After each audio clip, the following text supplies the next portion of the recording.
Hello. My throat is full of phlegm. That's not what we're here to talk about. Oh yeah, that's it. Radiohead. Uh, Radiohead. God, this is captivating. Um, yeah, basically, I'm just sitting here, just like doing.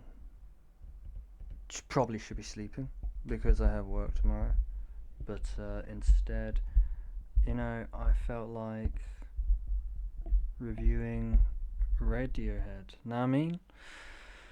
Cause Radiohead's good.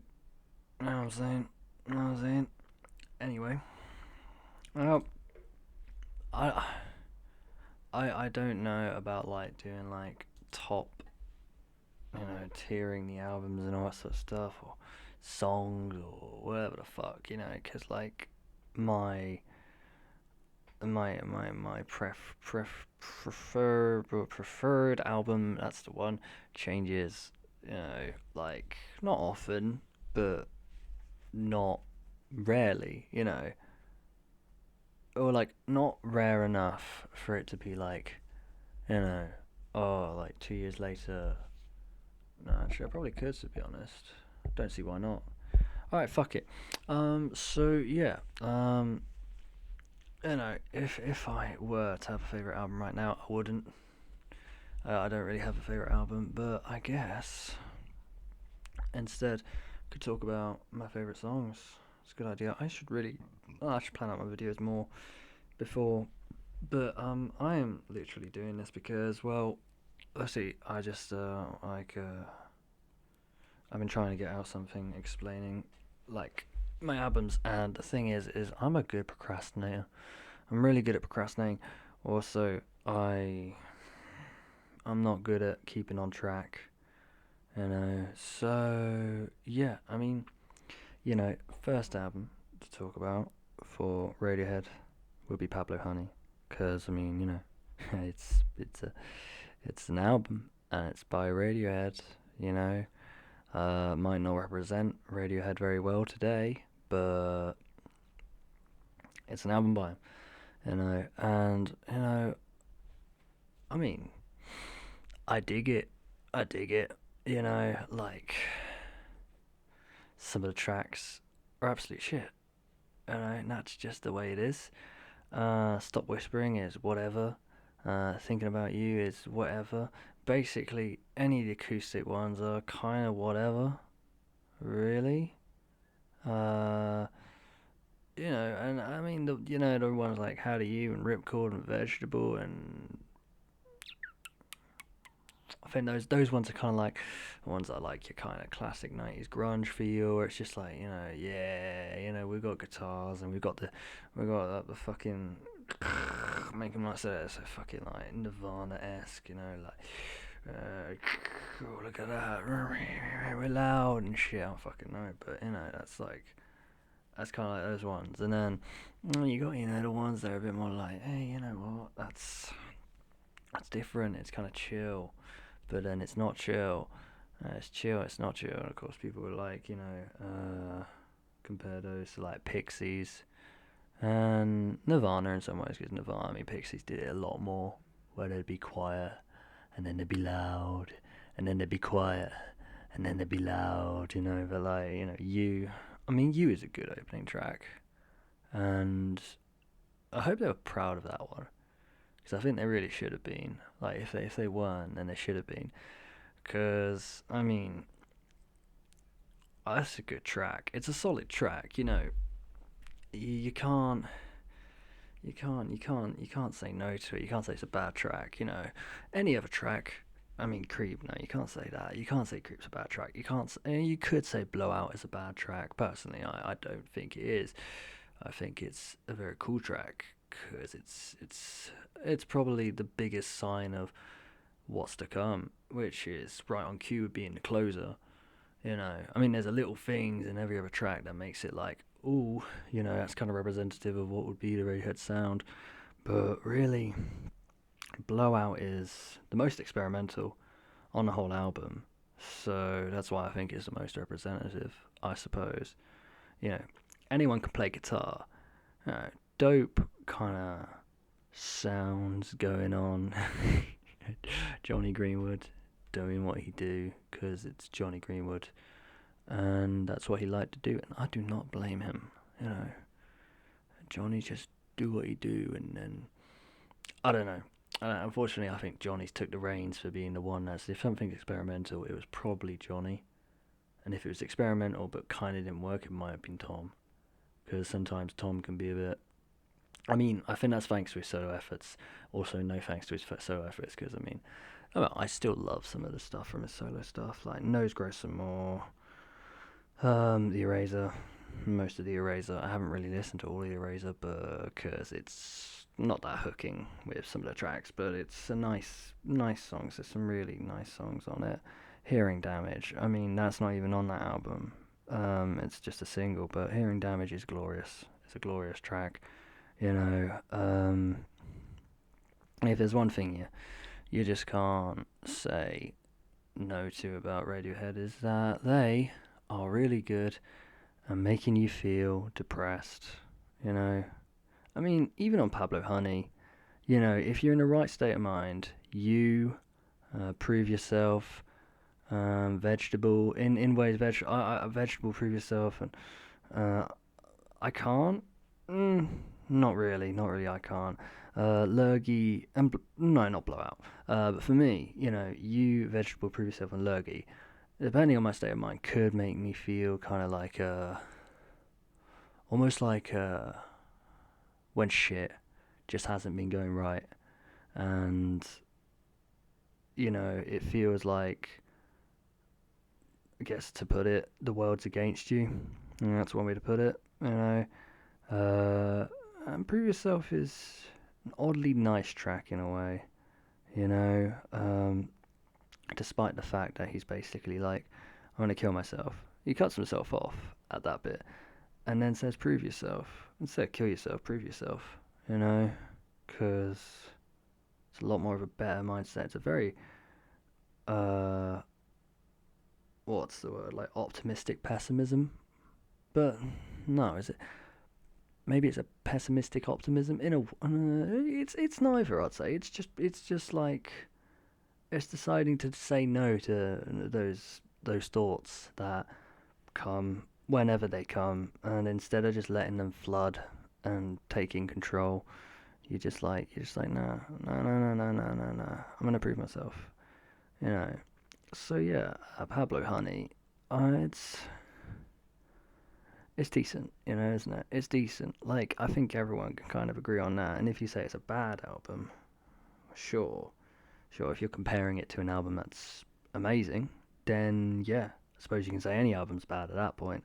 But no, it's a good album. It's good. So yeah. Um, and then of course, the second album, The Bends, which I found out recently was something to do with the name was inspired by coming out of the water too quickly and the pressure can't adjust, so then you get a thing called the bends, which is representative of their sudden rise to fames, and trying to adjust, I suppose, but being way out of the depth, I was gonna say, but I mean, when you think about it, that they would have already been in deep water. So really, the analogy actually in that sense being particular, he doesn't work. God, that sounded fucking pretentious, didn't it? Being particular, of course, you know, no. Yeah, it's what it means, and you know, I don't get that. You know, that kind of gets me on to something else. But I don't get that when lyrics obviously mean something, and someone's like, oh yeah, when I look at it, it's like the lyrics, like, you know, I know what you're saying here, but this is what it could also mean, and that's what it means now, and your lyrics are crap, you know. And okay, maybe I need to explain that. Let's say okay. It's kind of particular, but I got a mate, and I've showed him like when he hears Aphex Twin or Radiohead lyrics, he's well, I suppose his imagination's lacking in some ways. If it sounds squidgy or something, an Aphex Twin, then it's a fart. It's nothing else. It's just a fart, you know. And it's funny in a way when it's like the first time, and then it becomes the 100th time, and it's like, yeah, yeah, it's definitely you could interpret it like that, or it could just be a sponge, and you're squeezing a sponge, you know, or anything else. I mean, that's the first thing that comes to my mind. There's a wax and tip hen axe. I think it is wax tip hen axe. I think from Here's I Care Because You Do, Aphex Twin, and that's got a light to go. Now it really sounds like a fart. It's like I cannot emulate the sound. It's like, oh shit! It's like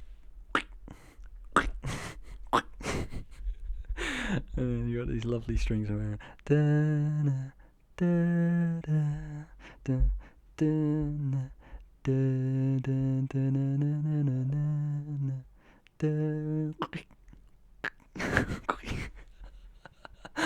Oh, I love that track so much. And yeah, it's like just I get it. Like, yeah, it does sound like a fart. Don't get me wrong. I can't disagree with it, but there's a lot more that you can make of it. But it's like he kind of chooses not to, because he's kind of established that the music I listen to is crap, and I don't think he's ever going to adjust from that opinion. When somebody gets like a foothold. I mean, I know this because I've been through it. Well, like for ages, I was like, pop music, shit. Rap music, that's just people talking fast and shit like that. You know what I mean? You fucking know what I mean. And then it gets to a point where you're just like, whatever. If I like it, I like it. Because you'd be finding out that you like these pop tracks and you like these rap tracks. And wait a second, maybe not every single track is the same just because it's in a genre. And maybe you had no fucking clue what the hell you were talking about in the first place. So just listen to music, And then, like, you expand your horizons so much more because you don't care as much. Well, you do care. Of course you care. But, like, I mean, it's what is it? What is it that makes some people listen to music and go to the experimental side of it, and what makes people not? What makes people just stick to 4 chords, easy drum beat, easy bass line. Bass line. When I say bass line, I mean there isn't really. It's not really a bass line, I suppose. If it was like a trap track, if there was a bass line, it'd probably be an 808 kick, I suppose, wouldn't it? And would there really be a guitar? Would there really be chords? I mean, I suppose there are chords, but like the thing with trap is like, the thing I kind of like about it is the fact that it fucks with dissonance quite a bit. I don't know if that's just me, but because a lot of the artists who do it probably don't know. They don't care really. If anything, it's more that they don't care about chord structures and shit like that. They just want to make what sounds good, and I'm all up for that. Like, I think that's dope. And personally, I feel like there's a bit of a disassemblement with musical artists actually knowing theory and disassemblement. Is that a word? Disassemblement, a disassociation, a dissonance in itself. Whoa, that's trippy, man. Whoa, that's crazy. A dissonance that causes dissonance, but the dissonance is a disconnect. A disconnect. I could have just said a disconnect, but no. I'm gonna stick with it because it's thematic. No, I'm saying, and it's totally clever. There's like a dissonance with artists actually knowing musical theory and instead doing music with no fucking clue what they're doing, but all they do is they listen to what sounds good. And like, really, theory should just be something that's optional. I think it's good, personally. I think it is good. I mean, say if you want to actually like write down a song and memorize it. I mean, you could. You could without a book, without a note sheet and all that sort of shit. You could, if you're able to, and that's dope. But if you were to write something out, put it in a drawer for ages, I mean, you might stumble across it again if you weren't to do that. I mean, I keep going against my point because, to be honest, there isn't a point. Uh, Basically, do whatever the fuck you want. Like, music has got to a point where there's not really a limit. Only the limit that the listener gives himself, really. Um, and like, yeah, music is weird. Um, and I know I went on to this to talk about Radiohead, because this is me. This is me. But it's strange because you know, uh, people. I mean, I listen to music, a lot of music, a lot of fucking music. Um, and I think when I first listened to music properly, Muse and all that, like it blew me away, like nothing else had. And then I kind of just, I never got blown away like I used to, you know. And you get to this point where I think you end up pursuing music so much that you don't expect it when the music's going to make you cry. You think if you delve deeper into the realm of weird, crazy music, then maybe you'll find something that makes you cry again. But, you know, and I think I'm saying this because back at uni, like, I knew that, it was, what was her name? What was her name? Fucking, I forgot her name. Olivia Rodriguez. Rodriguez. Olivia Rodriguez. That's really hard to say. Olivia Rodriguez. Driver's license. I'm just gonna say the track name because right now, apparently, her surname is just too much for me. So yeah, I mean, that track was on when we were driving, and I just burst out crying like I hadn't done for a long fucking time, man. And it was good. It was fucking good when I cried. And you just don't expect it. You don't expect it. And I think when I listen to Radiohead, and don't get me wrong, I still am in a similar mindset as I was back then, but it truly resonated with me. I mean, Let Down. God, the amount of times I cried to that track. And now I'm going on to OK Computer. Let's just say, alright, I have definitely cried to probably, if there's an album I've cried to the most, uh, hmm. OK Computer, I have cried to Let Down, probably. Definitely cried to Let Down, no doubt. I have cried. I might have cried to Subterranean Homesick Alien. Um, to be honest, I think that's it of OK Computer. So I've cried to on that one. And then A Moon-Shaped Pool, Daydreaming. Yeah, I think I've definitely cried to that. Full stop. I haven't cried to that, but one time I was fucking smoking some of the devil's lettuce, and my room and everything was. It was shrouded in something. Full stop creates an atmosphere like no other radio track, I think. Like the way it fucking just it pierced my soul when I was high and listening to it, and I had to skip it because it was actually terrifying. It was too terrifying for me to listen through it. Even though I loved it, I was in such a mix of emotion. Or well, I knew what emotion I felt. I felt no, the feeling I felt was fear, and the emotion I felt was a kind of amazement and terror, and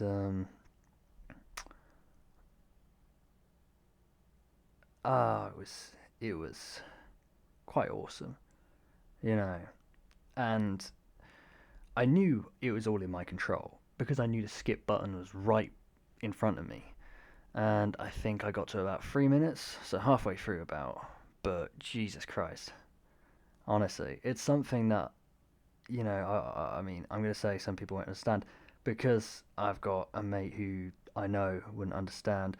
And to be honest, it's I refer to this mate a lot, this same mate, because he's a good mate, but we're very kind of we're similar. In the ways we're similar, we are similar, but in the ways we are different, we are very different. That's kind of like that's our relationship, and he's a dope guy, but he's not.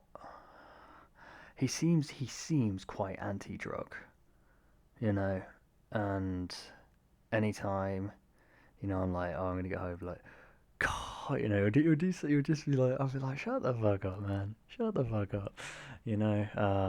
But when you know that everything is still in your control, like always, there's no difference, there's no true change, there's no real like physical world change that happens when you take a drug. And this is typically, this is weed basically for me. For me, it's always weed. You know, uh, and there is nothing that will happen in the real world, in the mental world, in the realm of fancy and all that shit. Everything changes. You know, But he's weird though. It's weird that I say that because you know, a couple of times when I've got high, I don't know why I'm saying because you might not know. Why am I saying that? But a couple of times when I've got high and then I've played a game like Rainbow Six, Jesus Christ, I've gone off the topic of talking about Radiohead albums, but Rainbow Six, and I was doing this one of the arcade game modes with a revolver and a shotgun, a slugshot shotgun, and I was just flicking heads. That's so weird, I was high, and sometimes when I'm high, I just go, But sometimes when I'm high, it's unpredictable. You don't know what's going to happen, And I think that's the dope thing about weed is, it's not just brain dead. Sometimes it makes your brain wake up, and maybe it depends on what you've done that day, what you've eaten, what you've drunk, how much you've drunk, how much you've ate, and shit like that. And I've found that generally, when it comes to munchies, munchies don't get bad until you've eaten something. But recently, actually, I haven't had that bad munchies. Like, I got high the other day. I had this duck duo thing from the local pub, and I was satisfied. I ate it. I was high. I was like, that was good. Yeah, I was satisfied.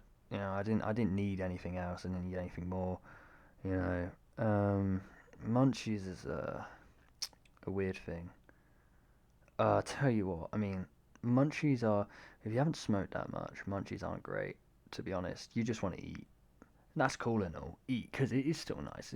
Food. We love food, but like, there was one time I got high as fucking shit, man. I got really fucking high because I'm a lightweight, so it's easy for me to get really fucking high. I had half a blunt. That's all I had, I think. That's all I had. I probably had the majority of it. And, I was kind of like just existing, like, fucking yo. And then we had this pizza.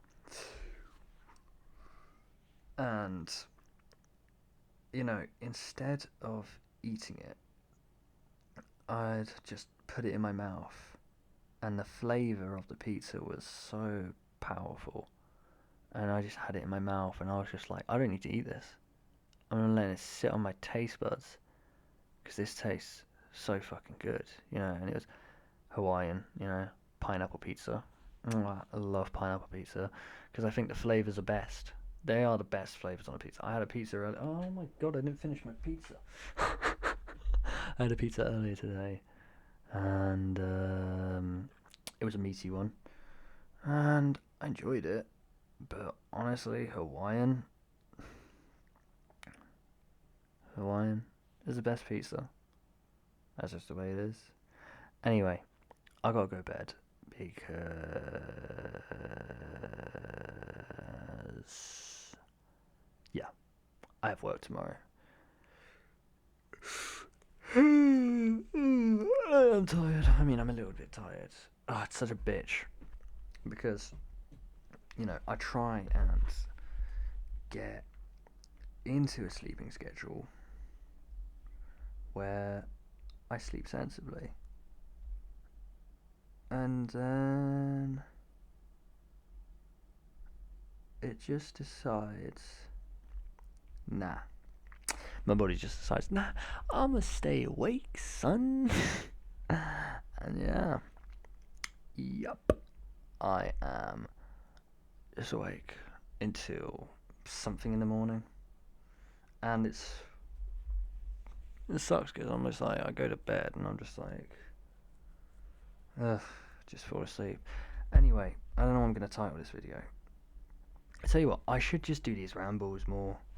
I should just, you know, be like, I'll title this video like me intending to talk about Radiohead albums, but instead rambling about some other shit.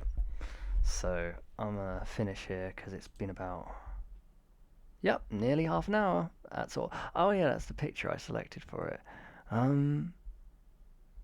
Yeah. Alright. Peace out.